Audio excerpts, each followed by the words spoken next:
Welcome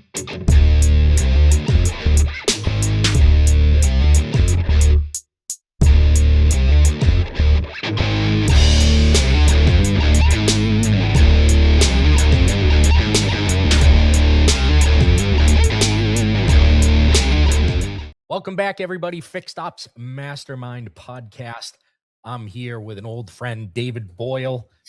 David and I were connected before we actually even knew each other when I was a service advisor for Ford, and he was bringing to the world the Around the Wheel program way back in the day, David. Welcome to the Fixed Ops Mastermind. Good to be here, Dave. That's boy, that brings back memories a long time ago. There's a lot of wrinkles on. There's a lot of rings on this tree since then. I'll tell you. Yeah, me too. I hear you, man. That was early 90s, if I remember correctly. Somewhere around there. That's about right. Yeah, that's about right. Yeah. That was fun times. Revolutionary to the red, yellow, green. That everybody. It's just part of automotive now, right? But it's a different industry today, though, my friend. I'll tell you. It's yeah. It was. That was quite a sort of almost 20-year period in my life. You know, I was very fortunate to connect with Les Silver in my mid-20s and sort of rode the coattail with him from New Gen and, you know, the first CRM and reminder system through the first inspection system, first ... We were involved in a lot of things. I was very fortunate back in those days to be involved in a lot of things that were really revolutionary in the industry. So yeah, exciting times. Sure. But it's a different world today. So it is slightly different now than what it was back then. I was a service advisor back then, and man, oh man, that is a job that is 100 times harder than it was back in the early 90s. Okay, I tell you that. So. Everything in this business is 100 times harder. That's a true statement. That's true. Let's get everybody caught up with what you're doing now. So where are you now? What's going on? So, you know, I think a lot of people remember me from my previous company. That was a company called Traction. That was one of the first sort of automated tire tread depth reading companies. I left that company a couple of years ago to hopefully do my last venture. And I started a company with my partner a couple of years ago called Riptide Automotive. And ironically, we're launching this week. And so I guess I can announce that to the world that on the Fix Ops Mastermind that we're launching it this week at our first couple of pilot stores. And I'm excited about this. We don't have enough time for me to describe what it does, David. But I will tell you, there's something that we say. Monday morning I have a meeting with my team, and the sort of common theme is that this is a big swing. This is going to be either the biggest thing I've ever done, or it's going to be something else. Let's hope the latter, the former. But I should say, but it's going to be. This is big. I mean, it's and it addresses the elephant in the room for everybody right now, which is AI, and what AI is going to do. And boy, it's like I get up every morning and I like to get up early and grab a coffee and sit and get caught up on my business social media stuff. I spend an hour or so on LinkedIn and reading some of the stuff that's on there. And boy, I'm telling you, there's just a lot of stuff is the best way to describe it out there about AI. There's a lot of fear. There's a lot of bad information. There's a lot of dealers that are very ill-informed. There's a lot of people doing things that I personally think they shouldn't, and so on and so forth. So it's Riptide hopefully is going to address a lot of that. That's what we're trying to do. In a nutshell, it's an AI enterprise operating platform for the dealer. And I know that is a bunch of words that may not mean anything probably to most people when they hear it. But essentially, the best way to describe it would be to sort of explain the problem we're trying to solve, right? Yeah. if you look at the dealers from a technology standpoint, there probably isn't a bigger mess in any industry anywhere in the world than what the typical auto dealer has to deal with every day. And I'm part of that, right? After 30 years as a vendor, I'm part of that. And it was a couple of years ago, I was at a vacation with a good friend of mine who happens to be a Honda dealer in Kentucky, and we're having a conversation over coffee about technology in his business, and he was, very amped up about, there's so many tools that we have, my people just can't keep up with it, and that really got me thinking about what was going to be next in terms of the next big tool, or what's going to happen to DMSs, what role are they going to play going forward, and all of that sort of that conversation that I had with him back so over 2 years ago now, sort of morphed into what is Riptide Automotive, and it really was an attempt. It is an attempt to try to create a different type of a technology platform for the dealer, recognizing that the DMSs are here, they have a role. There's some new DMSs that are, Techion's trying to get a foothold. It'll be interesting to see what they do to survive. But yeah, at the core of all of this is really trying to create something that'll give the dealers more control over their workflows, what they do, what their people do, their technology. And then a big piece of that is to try to find a way to help these guys save some money, because in the end, I had a guy ask me on a podcast a couple of weeks ago what I thought was the biggest threat to this industry, and I didn't even blink. Dealer profitability is the only thing that we should be talking about right now, because it's a challenge out there for these guys, and it isn't going, in my opinion, in my humble opinion, 30 years in this industry, it's not going to get any better. And it's a combination of a bunch of things. If you look at the average number of employees that a car dealership has compared to any other retail operation, it's way out of whack. We just have way too many people in these industries and businesses. And I'm not an advocate of, let me go on the record, I'm not an advocate that AI gets rid of people necessarily. Yeah. I don't believe that. Yep. But I also believe that we have a ton of human bloat in the typical car dealership. And people see that as a human problem. It's not a human problem. It's a technology problem that created a human problem. Because for decades, every year there's the next greatest thing. Like, you got to have an internet department. You got to schedule appointments online. You got to do this. You got to do that. You got to do this. Keep up with the Joneses. And because, quite frankly, there's this crappy tech infrastructure that these dealers are forced to deal with, in many cases they've had to offset bad tech with people, right? And in many cases, you got people acting as sort of human middleware almost, where they're shuffling data between this app and this system and that system and the DMS, because things don't communicate. And, the DMSs have this sovereign control over all the data, and what vendors can get and what they can't get, and what the dealers do, and it's just a big fat mess, quite frankly. And this is for sure the last gasp that I have in me. I'm 63 years old now, and I promised my wife I wouldn't build another company before I started this one, and now here I am. But this is something I feel like I have to do. We got to set dealers on the right path for the next couple of decades, or it's going to be a real challenge. And I don't see that coming from the current DMS providers, even Techion, with respect.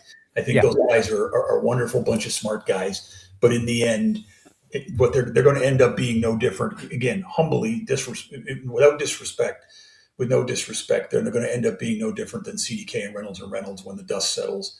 And then the bigger problem you have, and this is what this dealer friend of mine said. He had his controller pull a list of all the vendor solutions, SaaS type solutions that they're paying, monthly service fees. And the number blew us both away. It was 44. Wow. Plus the DMS. Plus a DMS. Yeah. It's 60 grand a month they're spending. Plus the DMS fee. Yeah. Which is just, I mean, I don't think anybody can look at that and say that makes sense. I don't think. I mean, it just didn't make any sense to me. And again, it's one of these things where, as dealerships sort of waded into the digital age, right? When we went from writing repair orders back when you and I both started in this industry, and we went from handwriting repair orders and four squares on paper into computerization and ultimately the digital world that we live in today. Nobody really stepped up and built a platform for the dealer to support that business. The DMSs didn't. They could say all day long they did, but they did more harm than good, in my opinion. And in the end, it opened the door for a bunch of entrepreneurial guys like me and Les Silver back in the day to build products to help support dealers to offset the gaps that were in the DMS. The problem is it's gone unchecked for 20 years. And now dealers have these layer upon layer upon layer upon layer of all these solutions that are all siloed, that are all point solutions that loosely integrate in some cases or don't integrate at all in other cases. And it creates a ton of friction. You know, that seems to be the buzzword of the last 2 years is friction. And we like to talk about process friction. There is no process friction in a car dealership. It's technology-induced friction is what it is, right? I swear to God, if you were to take all the tools away from a service advisor and I mean everything away, they'd write a better repair order on a piece of paper and do a better job than they're currently doing today with all the crap that they have to try to juggle, you know, on any given day in a service drive. And it's no different on the front end of the business as well. We become held hostage to our own technology, and something's got to unwind all of this. So, you know, that's what we built at Riptide. It has a bunch of different elements to it. Element number one is to provide the dealer a safe and secure data lake to host all their data so that they can become the owner of their data and not have to rely on the DMSs for all of that.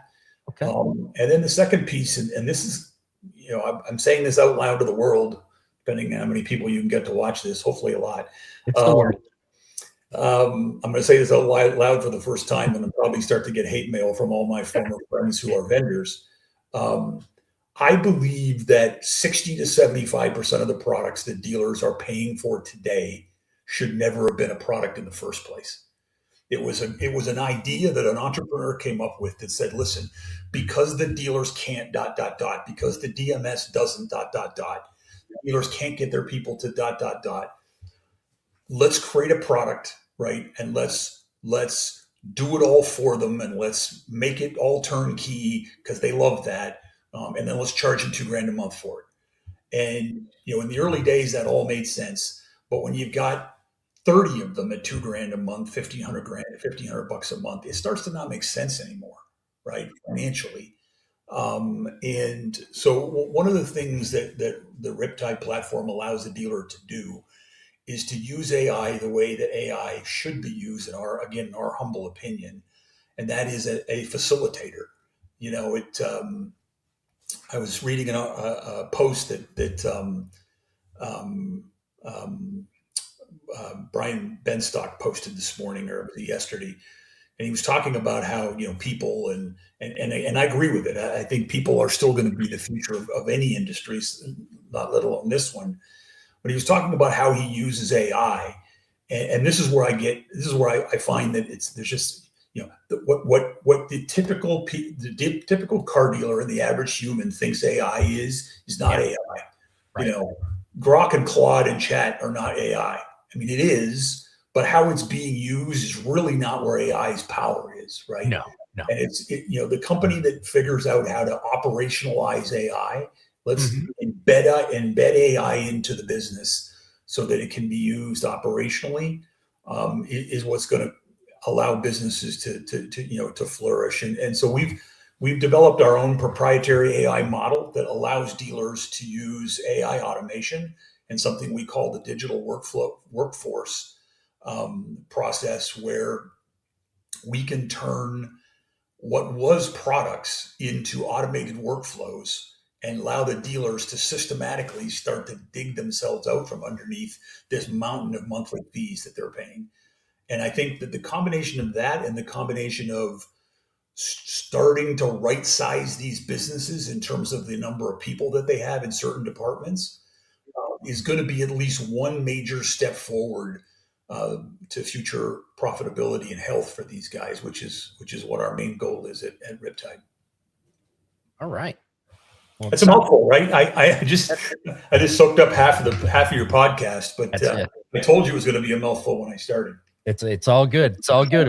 It takes a lot to get a description of something that does obviously as much as what your platform does. So let's stay on the platform for a minute. Let me ask a question.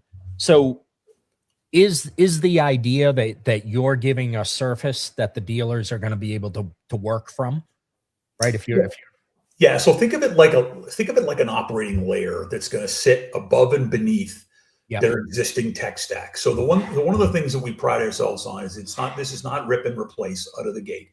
Yep. So the dealer keeps his DMS, the dealer keeps all the systems the other products that they have, but we can start to systematically pick off the ones that don't make sense. Like I said, where we can convert some of these products with monthly fees into automated workflows that the dealer is able to build in a voice-enabled environment. We've created an AI environment where either with our help, if the dealer chooses, or on their own, they can build these automations in minutes.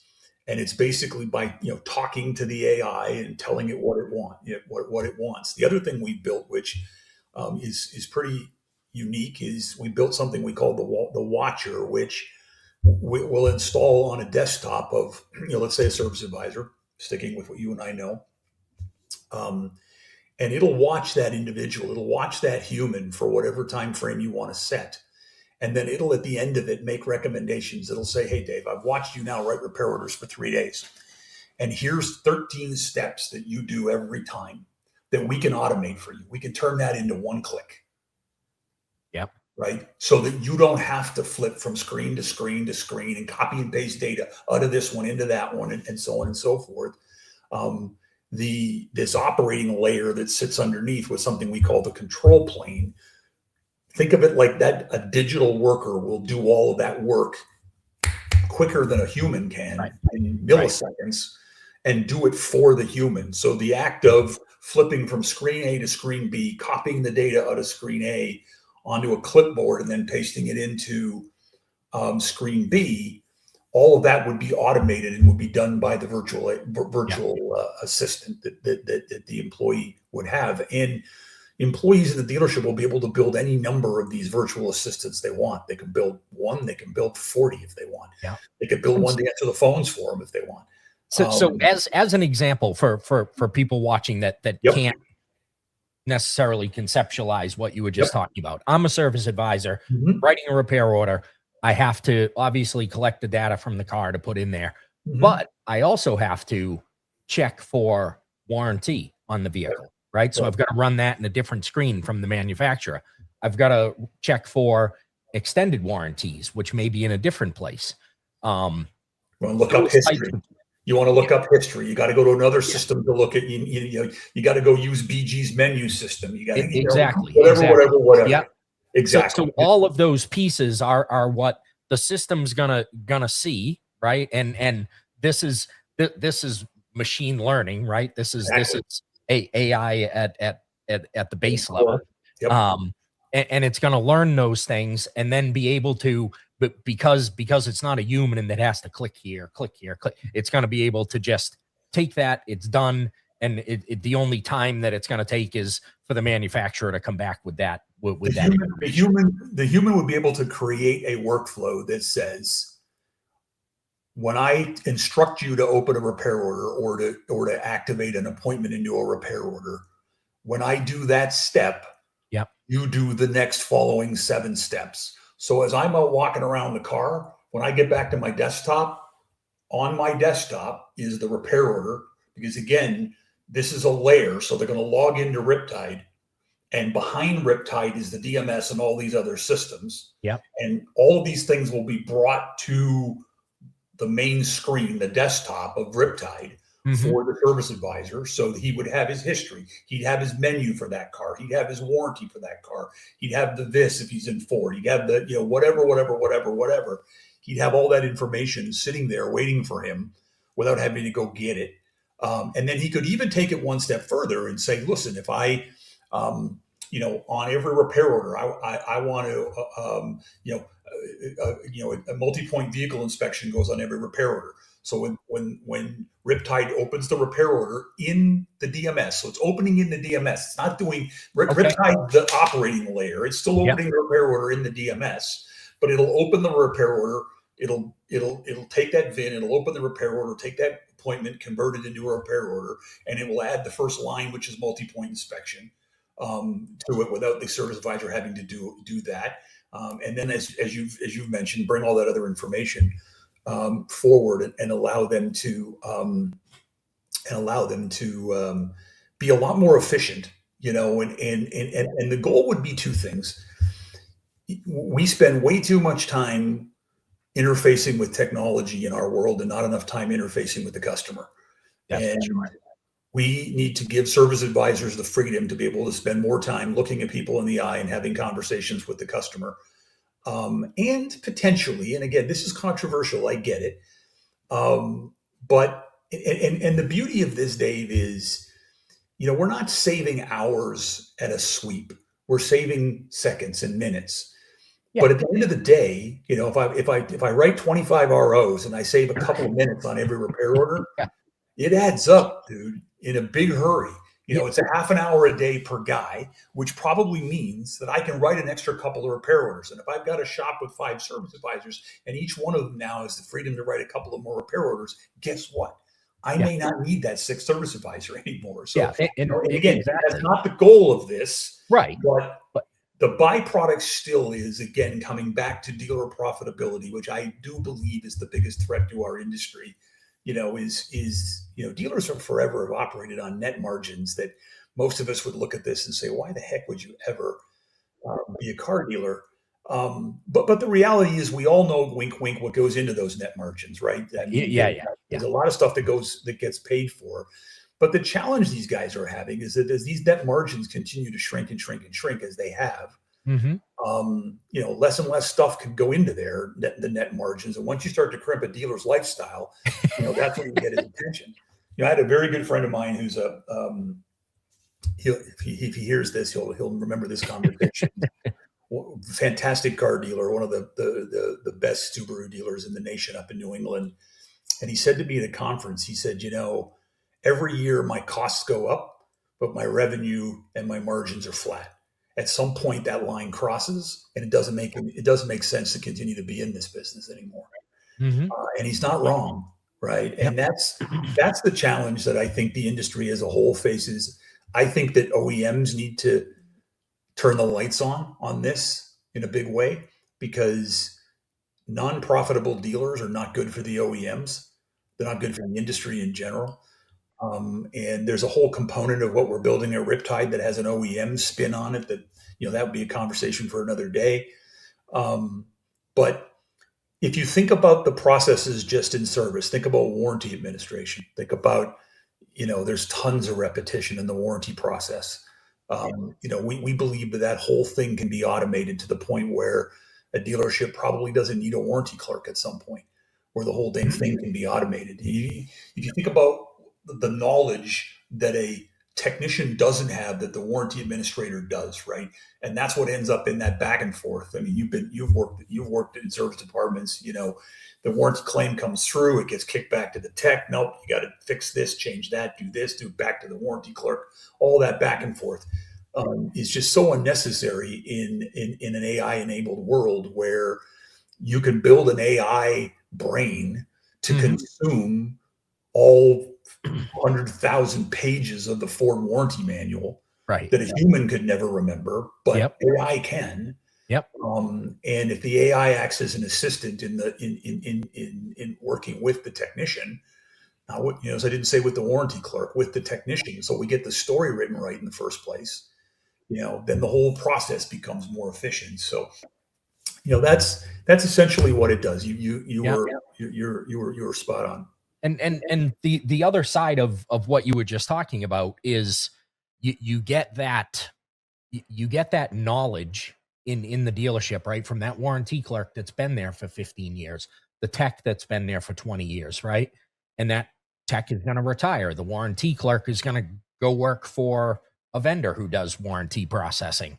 And now with these systems, if they're set up properly, you don't lose all that knowledge from your store, right? Before it just walked out the You not only don't lose the knowledge, but if you start to internalize some of this stuff, you gain all the IP. Yes. If you think about what the dealers have these systems, and again, there's probably people that are going to watch this that are going to say, "What a freaking hypocrite he is!" For 30 years he made his money as a vendor, and now he's anti-vendor. And I'm not anti-vendor. No, Don't get me wrong. you're still a vendor. I'm still a vendor, but I do believe that a lot of these systems, the dealer doesn't own anything. The dealer doesn't own the data. They don't own the IP. No. They don't own any of it. They don't get much of a say in how the workflow works. That's all designed by the vendor. If you think about it, the one thing the customer starts with is the relationship, right? So Right. I have you buy a car from me. I have a relationship with you. I own that relationship. And then what I do is, in the process of selling you a car, I put that information into my DMS, and then all of a sudden I lose it. It's gone. It's gone. No longer yours. They have it. Yep. Okay. And then they sell it to one of my vendors. Yep. Turns around and uses it in a product. They turn around and charge me money. When you think about this, it's asinine, quite frankly. And I just hope that dealers see this. I think they will. I think they're numb to it right now, Dave. I think that's part of the problem. When I go out and I have conversations, just like you and I are having right now with dealers, it's interesting to watch their progression. They start off very skeptical, and then you can see the light bulbs start to flicker. And then very quickly they go from intrigued to angry. Right. And it's like, damn it, I've allowed this to happen, Yeah. Well, and you can see the cash register going with all the money that they spend every month. Yeah. And you've taken them in that conversation from, well, this is just the way it is, right? It's the way we've always done it, right? To, oh, wait, we don't need to do it this way anymore. Right. Why are we still doing it this way? Well, and that's one of the questions I get asked all the time is, because people know that Riptide's an AI business, is what is AI? Like, what's it going to do for a car dealer? And to me, it is purest form. If as we've done with Riptide, we've figured out a way to do this in an affordable way, because that's the other thing. You can't do this. One of the things that people are realizing is that these large language models like Grok and Chat and whatnot, they don't work for operational infrastructure. They're too expensive. I mean, I don't know if you saw the latest post that Uber put out a couple of months back, but Uber put a hard stop on all of their AI projects for 2026 because they burned through their entire budget with their provider, in the first 4 months. Because they had no clue how expensive these large language models are in terms of compute and tokens and so on and so forth. And people don't get it because we think of AI, we ask it a question. It's like, Brian Benstock said, he uses AI to as a litmus test to bounce things off of. If that's what you want AI for, then any of these large language models will work very, very well. But if you want AI to actually start to do real work in a business, right, to start to be in our vernacular, sort of this virtual assistant to an employee to help make that employee more effective and more efficient. If you want to start doing work like that, then these large language models don't work. First of all, they're incredibly inaccurate. I know people don't want to hear that, but when you build a model, when your Chat or Grok or you know Claude or whatever, when you build a model that has to be able to answer how do you put a man on the moon, and how do you how do you make a chocolate cake, when you Right. have that breadth of knowledge, it's completely logical that it's not going to be very good the deeper you push on it, right? And that's when you start to get hallucinations and all that crazy stuff that people have figured out. The more time everybody went through that phase when they were creating cowboy um, memes of themselves. Yeah. And one of the things that everybody learned is that every time you asked it to make a change, your face started more and more Yep. and more started to look like a Martian. Yeah. And that's hallucinations. If no one knows what that is, and imagine if that's not in a silly meme that you're going to share with your friends. That's in something important, like Right. your customer information or some business process that you're trying to run with AI.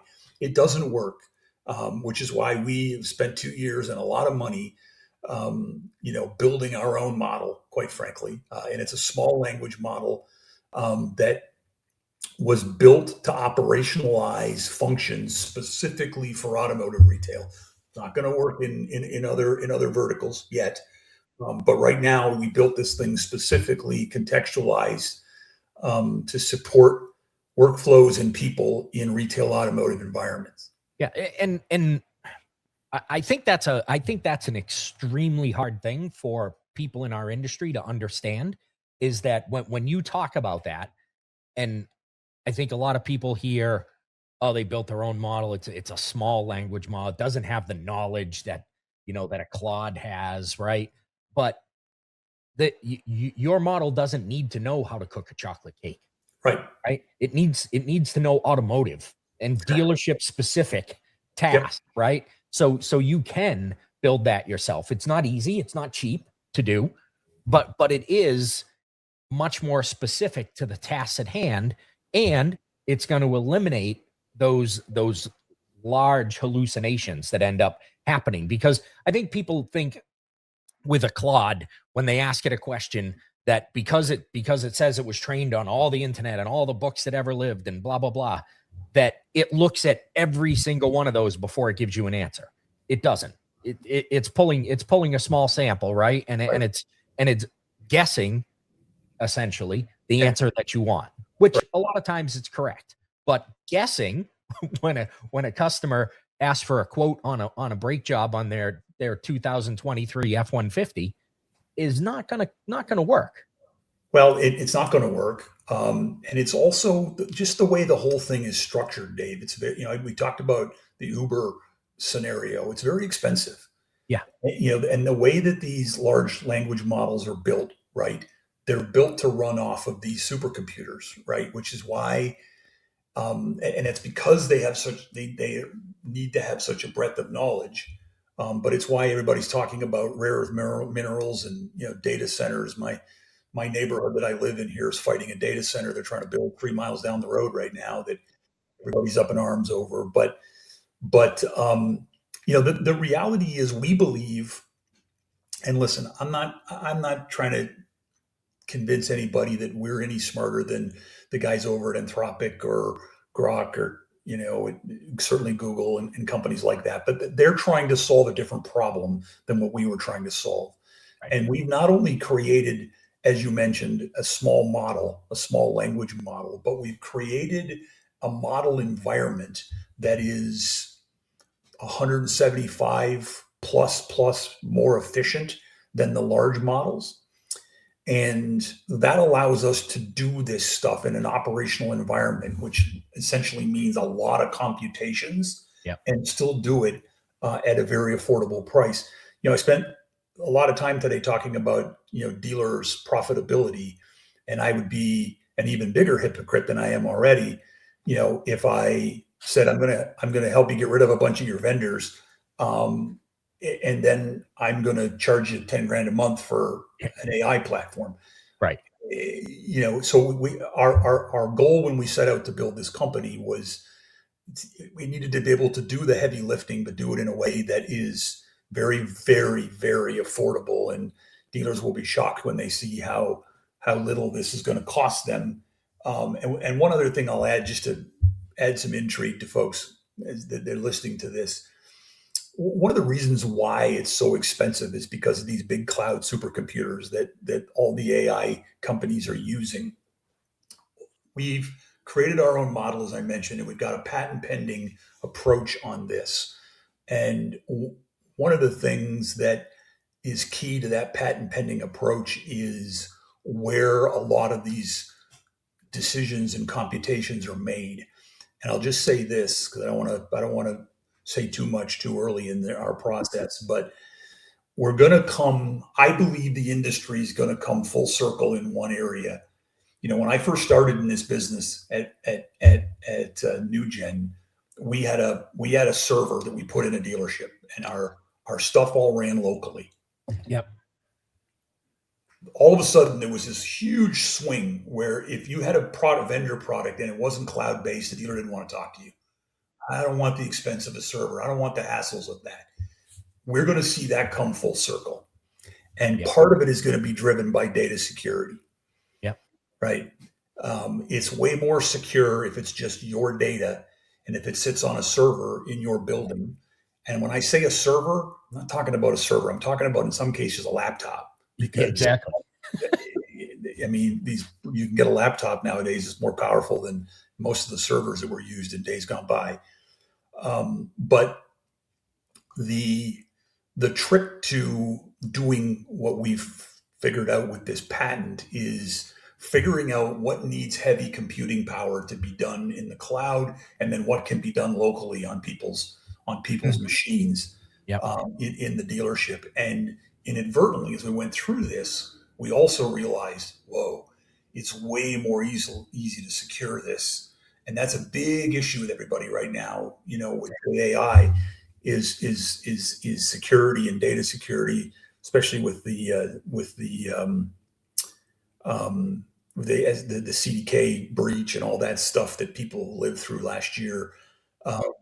So it's interesting to sit through this and see how this is things. It's going to come. We're going to come full circle, and we're going to see dealers regaining control, controlling their data, having a greater say over what products how many products they need to have, and what products they're willing to pay for. And then really wrapping their arms around data security and control, which we believe part of that lies with, believe it or not, if you want to call it old school, going back to having some sort of piece of hardware in the dealership itself. Yeah, it's a great point. And I watch. I watch and I wince when I see dealers talking about they're building their own AI solutions in-house and all this other stuff. And good for you for getting out there and exploring and doing some stuff. But man, oh man, you know the security that goes into building a real product. And you're not, it's fine. It's fine to vibe code a fun little game for your nephew or your son or daughter to play. It's another thing if you're building something that you're going to start to put dealership data into. Might be the biggest threat these guys are facing right now, Dave. I did a post on this on LinkedIn about a month ago, and I said, until a couple of months ago, I would say that most dealers, and many probably still don't know what vibe coding even is. But the headline in my post was, if your internet manager comes to you and said, "Hey, boss, I've vibe coded this little app that we can use to ... full stop, like unplug their computer from the wall and smash it." Because it is a massive threat. And there's so many people out there that think they're smart. One name comes into particular, I'm not going to mention it, but there's so many people out there that have been in the tech world for a minute and think they're smarter than the industry, and are, oh no, there's ways to make this secure. There are, but to what extent? And I guarantee you that anything that's been vibe coded by one of your dealership employees hasn't passed that litmus test. And you're just asking for a breach. You're asking for a lawsuit. um, and you're asking for a big fat mess. And leave it to the experts that know how to make this stuff secure, um, and just stay clear of any of that stuff that is sounds too good to be true. That's the phrase that always comes to my head when I hear these things. And I hear, I'm sure as you do, your dad in the background saying, if it sounds too good to be true, it probably Probably is. is. Yeah, Exactly. exactly. That's at the Automotive AI Summit. Yuri Demedko is going to be talking about just that subject, about security when you're vibe coding things, and the dangers involved in that. Yeah, I mean, there are ways to secure it, and I'm sure Yuri will walk you guys through that because he's a smart dude. But here's what I would tell you: you got to ask yourself at the end of the day if it's worth it. Even if you Right. can secure it, is it worth it? Yep. As my old boss used to say, is the juice worth the squeeze? Mm-hmm. Is it worth the risk? Because there is an inherent risk no matter what you do when it comes to that kind of stuff.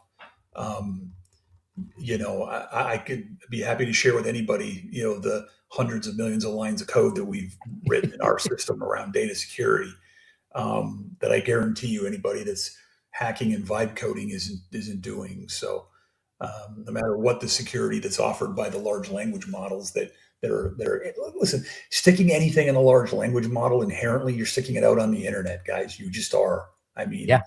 you can sit here and argue with me all you want, but that's what you're doing. You're feeding the model. You're feeding the beast, and if you Yeah. feed the model, then that It, information is going to be out there to some extent. So, that's the same people that are going, but it's trained on all the internet. It has all the information I need, yeah, including the stuff you just dumped into it. exactly, exactly, exactly.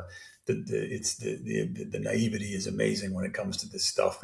But I get it. I mean, listen, there's so much buzz around AI right now. I'm actually thrilled. I had a friend of mine ask me the other day, you know, what I thought about sort of the negative press that AI is getting right now because I'm launching an AI company. And my response to him was, it couldn't happen sooner. I'm so glad that there's a pullback now, Yeah. Yeah. because quite frankly, it's pulling back right into our narrative, because the sort of wild west side of it, that was what everybody was toying with up until this pullback, Mm-hmm. was dangerous, and quite frankly wasn't going to get anything really done for a Right. dealer. So Yeah. That's now we just need to continue forward, and actually start to use some of the power of AI, as you've described it, in the ways that it was really meant to be used. Right. There's fun things to do with it. There's a way to use it as an advanced search engine. But that's not gonna we use it. be I mean, business. you and I and others use it that way all day long, right? And it works for that. Mm-hmm. And the other things that work is, the companies out there. I mean, every dealer, I'm sure, has been solicited by. There's a couple of really big companies out there that are selling these web chat bots and voice bots that will answer your phones for you and answer text and internet leads for you. And great products. Again, I'm not here to trample all over all of these guys. Yep. Um, but one of the things that dealers are realizing is that these products that seemingly, some of the big providers that are out there don't just do this in the automotive space. They do this in a ton of other different verticals, healthcare and manufacturing and whatnot. And they seem to not work in the dealership environment, and they work in other environments, and people don't understand why. And the reason is that AI needs good, clean data. And Right. when you have a very disjointed, fractured database like the dealers have, you can use AI on a very, very, very surface level, but you start to dig in deeper, and it stops working, quite frankly, because it can't find the data that it needs. And Right. that's the problem, right? That's the dealers are out here buying AI I call them point solutions, right? That are these sort of stick it in the dealership. I'm going to stick this on my widget on my website. I'm going to have this AI application answer my phones. Oh, get rid of my receptionist. I was at a dealership not that long ago where they bought one of these products. They got rid of the receptionist, and the service manager, after about a month and a half, wondered why he hadn't had one appointment call in that whole month and a half. Got through to his service rep. And that's because the AI was literally hanging up on every customer because, again, it needed, it's looking for a decision tree. This is how it works, right? And it's looking for its next data to consume. And when it can't find it, it's programmatically put into a loop in this case, and it goes right back to, hi, this is ABC Ford, and the customers go, screw it, hang up. Yeah, done. Yep.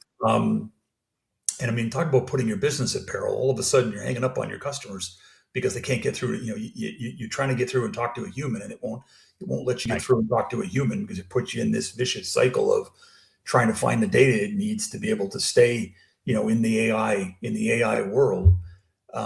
Those are the problems that dealers are facing now when they're buying these AI point solutions, and it's given, unfortunately, a lot of them sort of a bad taste in their mouth. When it comes to AI, that my team is overcoming now as we talk to dealers. It's like, AI doesn't work. It's not ready for prime time. That's not true. AI is very, very much ready for prime time if you do it right. But sticking a point solution on the side of your business that is intended to answer your phones for you, but needs data that you don't have, in good, clean data that you don't have in many cases, that's not the right first step. Yeah. So let me, we've been talking a long time, but let me ask you another question about data. So do you see the way forward as just take the dealers get an obscene amount of data into them every single day? Do you see the future going forward as just structuring that data properly and moving forward? Or do you see it as digging into the historical data that's already there and cleaning that up and putting it in a structure that can be used and moving forward with that? Both, and it depends on the DMS provider. Okay. I'm saying a lot of controversial things today. The guys over at CDK have come out from the ether, and I don't know what it caused it. It may have been the breach. It could have been just they realized that the train's on the tracks and they're standing on it and it's coming at them at 100 miles an hour. But they have a product now that the dealers can sign up for called Data Your Way, which allows you basically a lifetime historical dump of everything into a data lake. Okay. And a lot of dealer groups, particularly, I was talking to Tully Williams not too long ago over at Nilo. They've contracted with a company and spent an asinine amount of money they didn't need to spend, but that's another story. They've built a data lake and they're getting their data that way. And that's smart. Dealers should do that. Whether they do it with me or whether they do it with somebody else, you should do it. If the DMSs are going to let you have it now, you should. The next thing, though, and this is something that we provide, that the guys like Snowflake that are doing this, for dealers like Tully, companies like Snowflake don't provide is, as you've noted, the stuff that's in the DMS is only a small portion of it. That you've got customer records that are the same customer but different information in the DMS. You got it in your CRM tool, you got it in your desking tool, you got it in your maintenance reminder tool, you got it in all these vendors across the sphere. You've got all this data that's out there. The key is to get all of that data into one spot, so you have one single source of truth for all of this data.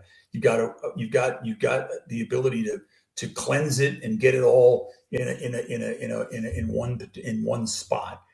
And one of the ways you get that, quite frankly, if you're a dealer, is currently today, if I'm a vendor, pick a vendor, any of the Cox companies, right? They get their dealer data from the DMS. They pay a fee for it.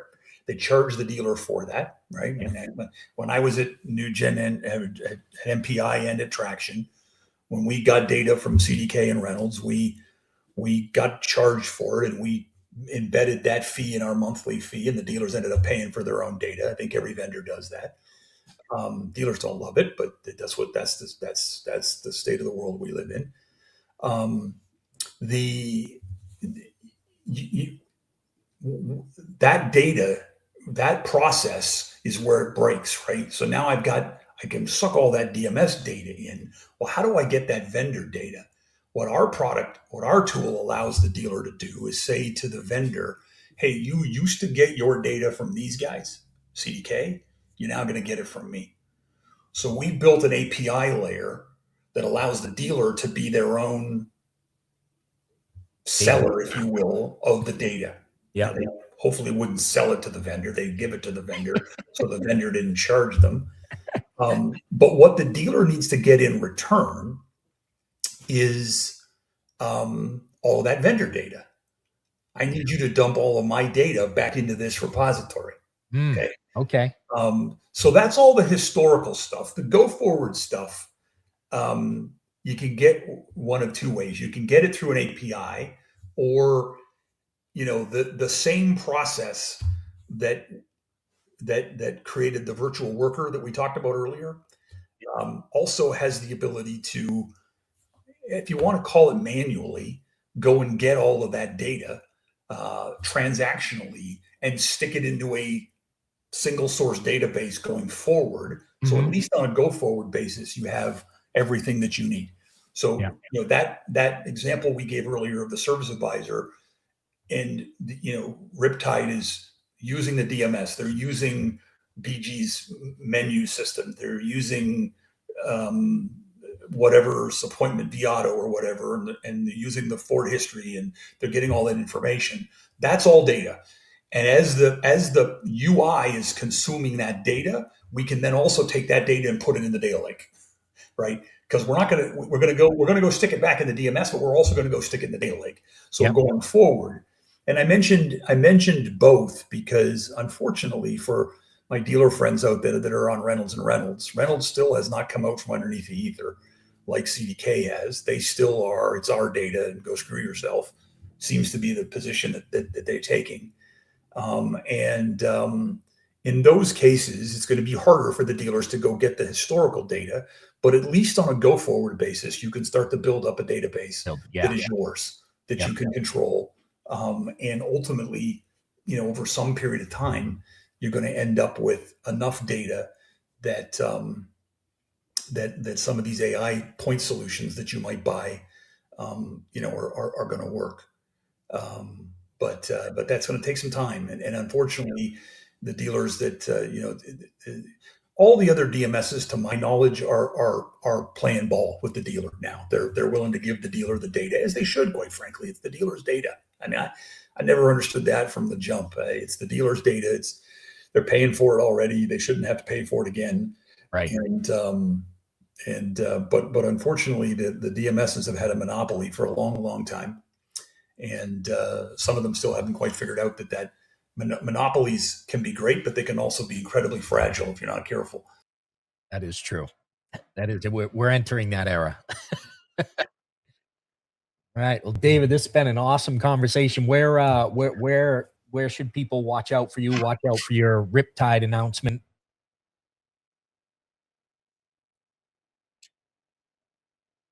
Okay. Riptideautomotive.com. Which is our website. If you want to check out, we've got a what's happening now page they can go to and check out what our latest stuff is. I mentioned we're early stages with pilots right now and testing out some of the early features of it. And we're hopeful that we would be in sort of a post-pilot position, sort of middle Q1 next year is our plan. Excellent. We're hopeful to be launching in earnest, January, February of next year. So love it. Just in time for NADA, right? In time for NADA. No. Yeah. Unfortunately, I'm making a lot of friends today, aren't I? Why? Tell me why Orlando. Can somebody please explain that to me? Mickey Mouse is nearby, I think.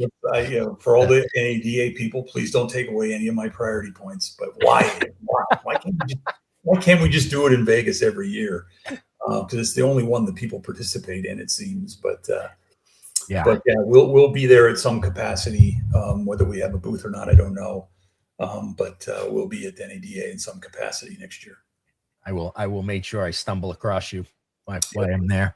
We will connect, for sure, my friend. All right, awesome, buddy. This has been a great conversation. Everybody out there, make sure you check out Riptide Automotive, and also check out Automotive AI Summit, September 24th at the MIT Museum in Boston. Everybody, we'll see you there. Thanks, Dave.